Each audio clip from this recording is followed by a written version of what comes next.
కేంద్రంలోని నరేంద్ర మోదీ పేద ముస్లింల ఇన్కమ్ పెంచడానికి ప్రభుత్వం వక్ఫ్ చట్ట సవరణ బిల్లును తీసుకొచ్చిందని టీచర్స్ ఎమ్మెల్సీ మల్కా కుమరయ్య అన్నారు. సిద్దిపేట పట్టణంలోని టీఎన్జీఎస్ భవన్లో నిర్వహించిన వక్ఫ్ చట్ట సవరణ అవగాహన కార్యక్రమంలో ఎమ్మెల్సీ మార్కు కుమరయ్య పాల్గొన్నారు. వక్ఫ్ చట్టాన్ని అడ్డం పెట్టుకుని బడా ముస్లింలు పేద ముస్లింలకు అన్యాయం చేస్తూ భూములను కబ్జా చేయడం జరిగిందన్నారు. ఈ రోజు సిద్దిపేట వక్ఫ్ బోర్డ్ యాక్ట్ మీద సవరణ బిల్లును ఏదైతే వచ్చిందో దాని మీద కొంతమంది వెస్టెడ్ ఇంట్రెస్ట్ ఉన్న లీడర్స్ కానీ లేకుంటే ఒక పర్టికులర్ కమ్యూనిటీ వాళ్ళు దీన్ని మన పర్సనల్ లైఫ్లో వక్ఫ్ బోర్డు దానిలో గవర్నమెంట్ ఇంటర్ఫియర్ అవుతుందని మిస్ప్రచారం చేస్తారు. దాన్ని జనరల్ పబ్లిక్ తర్వాత స్పెషల్గా మైనార్టీ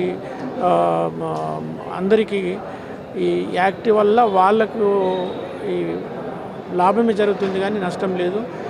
ఈ యాక్ట్ను వక్ఫ్ బోర్డును ముందు పెట్టుకొని కొంతమంది పెద్ద లీడర్ అయితే ఏదైతే ప్రాపర్టీస్ మిస్యూజ్ చేసి లేకుంటే జనరల్ పబ్లిక్ ఏదైతే వాళ్ళకు ఈ సెక్షన్ 40 కింద ఏ భూమి అంటే ఆ భూమి వక్ఫ్ బోర్డు అని డిక్లేర్ చేసుకోవడము, దాంతో డిస్ప్యూట్ చేయడము, దాని తర్వాత దాన్ని మళ్ళా కాంప్రమైజులు చేసుకోవడము, డిస్ప్యూట్ చేయడం అవన్నీ ఆపుతూ ఫైనల్గా ఈ యాక్ట్తోని వక్ఫ్ బోర్డు ఉన్న ప్రాపర్టీస్కు ఇన్కమ్ పెంచి ఆ ఇన్కమ్తోని ప్రతి మైనార్టీ మన సిటిజన్స్ వాళ్ళ స్టాండర్డ్ ఆఫ్ లివింగ్ పెన్షన్కే యాక్ట్ చేసి దాన్ని యాక్ట్ను మంచి గవర్న్ చేసి మంచి ఆఫీసర్స్ను స్ట్రిక్ట్ ఆఫీసర్స్ పెట్టి వక్ఫ్ బోర్డు మేనేజ్మెంట్ మంచిగా చేయాలనేది మెయిన్ ఉద్దేశం.